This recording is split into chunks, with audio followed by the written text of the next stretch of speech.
Mesdames, Mesdemoiselles et Messieurs, bonsoir. Le pasteur Marcelo dit haut et fort dans une prophétie qu'il n'a pas reçu le don du célibat. Il y a 3 mois environ, il a perdu son épouse, Maman Blanche Tunazi. Si vous l'avez bien vu, si vous avez vu le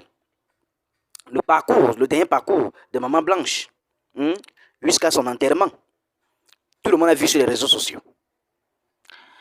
Ce dernier a également plusieurs enfants avec Maman Blanche Tunazi. Et il a épousé cette femme quand la femme en question n'avait que 15 ans. 15 ans. Et ils ont fait plus de 20 à 25 ans de vie commune.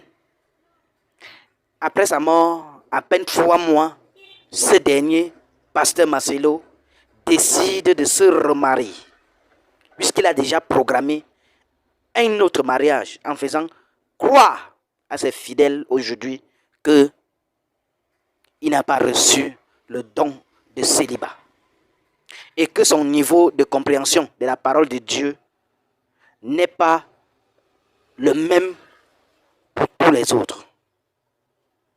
Suivez vous-même, c'est grave, c'est très très grave. Maman Blanche, où elle est dans les cieux, si elle voit ça, certainement elle est en train de pleurer à chaudes larmes. Donc en disant que ce n'était que ça, c'est du lourd. Franchement, c'est du lourd. Voilà donc le pasteur Gédéon qui sort de son silence et dit les vérités du pasteur Marcelo. Qu'abat les faux pasteurs. Suivez vous-même ce que va dire le pasteur Gédéon par rapport à cette affaire. Puis on se retrouve tout après pour les analyses. Abat les faux pasteurs, les faux prophètes, les doctrines sataniques. Tu te maries à 25 ans. 2 ans après mariage, la femme meurt. Tu fais quoi? C'est chaud les amis, oui, voici le pasteur Gédéon qui clash sévèrement le pasteur Marcelo sur son affaire de mariage.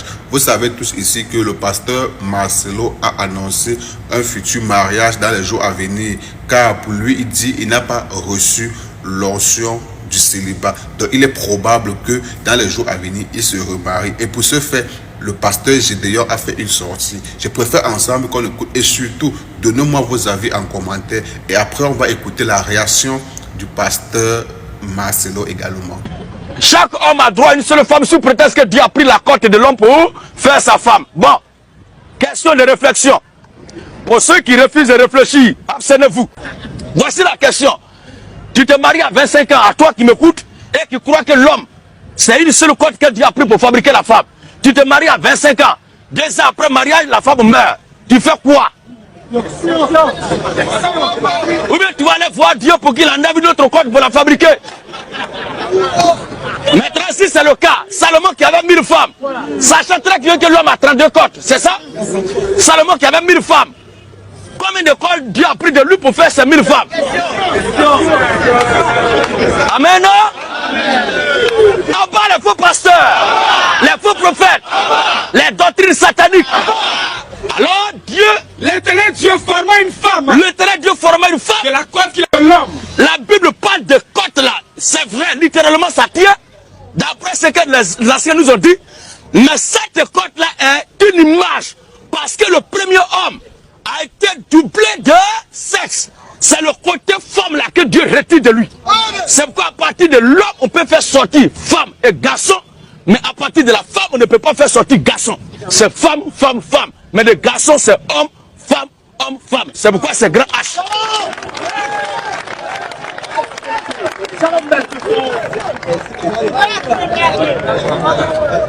Ma confirmation. Dans ma vie, prêche, et j'aimerais toujours prêcher par ma vie. Et des fois, dans l'église du Congo, on a des doctrines qui ne sont pas bibliques. Amen. Que Soko Lingaki Motifo, ça a 5 ans. Les principes pour le choix du conjoint, tome 1, tome 2. Ben, que Dieu t'aide à te remarier, Marcelo. Alléluia. Oui, je le dis partout, j'ai pas reçu le don du célibat et je vais pas tarder dans le célibat. Et vous avez la primeur au GA d'avoir ma confirmation. Dans ma vie, prêche, et j'aimerais toujours prêcher par ma vie. Et des fois, dans l'église du Congo, on a des doctrines qui ne sont pas bibliques. Amen. On ne peut pas se réveiller du jour au lendemain, annoncer aux gens qu'on va se remarier. Oui, vous allez vous remarier. J'ai écouté aujourd'hui une vidéo du pasteur Marcelo Tunasi qui disait qu'il n'avait pas reçu le don du célibat et tout, et qu'il confirmait qu'il allait se marier. Donc cette annonce, maintenant, je la trouve inappropriée. En tant que femme, c'est pas un péché. Il n'a pas dit quelque chose de faux ou de mal. Mais en tant que femme et en tant que mère, j'ai eu un pincement au cœur en entendant un homme qui vient à peine d'enterrer sa femme. Je pense pas que ça vaut déjà 4 mois, je pense peut-être 3 ou 4. Parlait déjà de remariage à l'église avec tous les fidèles qui criaient « wow ». Et pourtant, cette femme-là, vous l'appeliez maman. C'était une sœur. J'ai pas trouvé ça approprié de parler de remariage maintenant. Nous savons qu'il va le faire et il n'est pas condamné au célibat. Très peu d'hommes ont cette force-là de le faire. Mais je trouve que la sagesse demandait que peut-être pendant un moment, il ne parle pas de remariage. Je ne suis rien pour donner des conseils à cet homme. Je suis juste une épouse et une maman à qui les propos ont vraiment choqué. Et je pense que je ne suis pas la seule qui a été choquée par une telle affirmation. Nous savons qu'il va se marier. Il n'est pas condamné à mort parce que sa femme est morte. Mais il y a une base de respect pour toutes ces années que cette femme t'a donné et ces enfants qu'elle t'a donné. Il y a un minimum, je trouve, et surtout que c'est une personnalité publique. C'est un exemple pour beaucoup d'hommes. Je ne pense pas que c'était adéquat de le faire maintenant. Et imaginez-vous que ce soit lui qui était parti avant sa femme.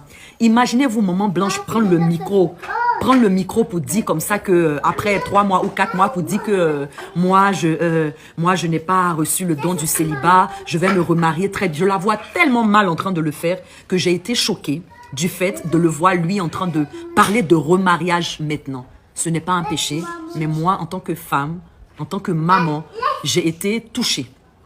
Et j'ai compris qu'une femme ne doit pas sacrifier sa vie pour un homme. Ça m'a consolidée dans le fait qu'une femme ne doit pas sacrifier son existence, ne doit pas sacrifier sa vie. Oui, nous servons Dieu, nous donnons nos vies à nos maris, nous servons nos enfants, nous les faisons grandir. Mais sacrifie ta vie à un homme. Il ne va même pas porter un vêtement noir pendant 1 an pour dire que non, je fais le veuvage, je laisse le temps à mes enfants. Non. En même pas 6 mois, ma chérie. Il y a ta remplaçante, elle était déjà là, au fait. Ta remplaçante, elle était déjà dans l'ombre. Maintenant que ton corps est froid, elle va venir s'asseoir. Donc, ça nous enseigne. Femme, ça nous enseigne.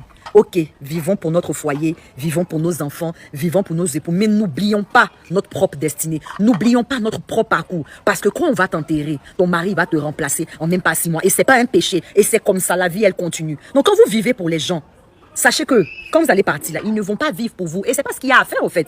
C'est normal qu'il va se remarier. Mais sitôt, le dire comme ça, moi, ça m'a choqué.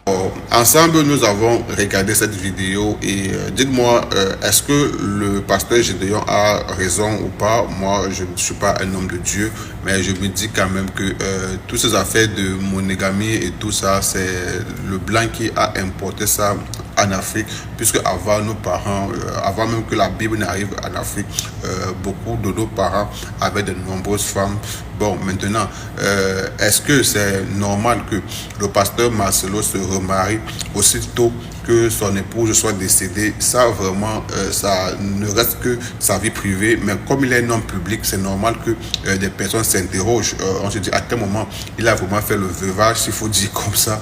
Je pense que si on est tous d'accord, ça fait 2 mois ou 1 mois que Maman Blanche est partie. Donc pour moi quand même, je me dis, bien que le pasteur Marcelo a le droit de se remarier, mais pour moi vraiment, et aux yeux de beaucoup de personnes, c'est un peu très pressé, parce que c'est comme si au vivant de Maman Blanche, il avait une autre femme à côté qui attendait seulement ce moment-là pour pouvoir entrer à la maison. Parce que à combien de temps ils vont se connaître, s'il faut faire les fiançailles, s'il faut aller dans la norme. Maintenant, est-ce que le pasteur Gédéon a raison? Parce que lui, il a évoqué plusieurs plans, déjà où parfois on dit toujours Dieu a enlevé la côte dans la côte de l'homme. Et bref, de toute façon, j'espère qu'on a ensuite On a ensemble regardé la vidéo et vraiment, c'est mieux qu'on parte en commentaire discuter. H, toi qui regardes, n'oublie pas de liker et de commenter.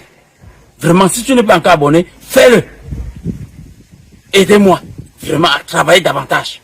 Quand vous likez comme ça, moi je suis content et ça m'aide. Merci pour la marque de confiance.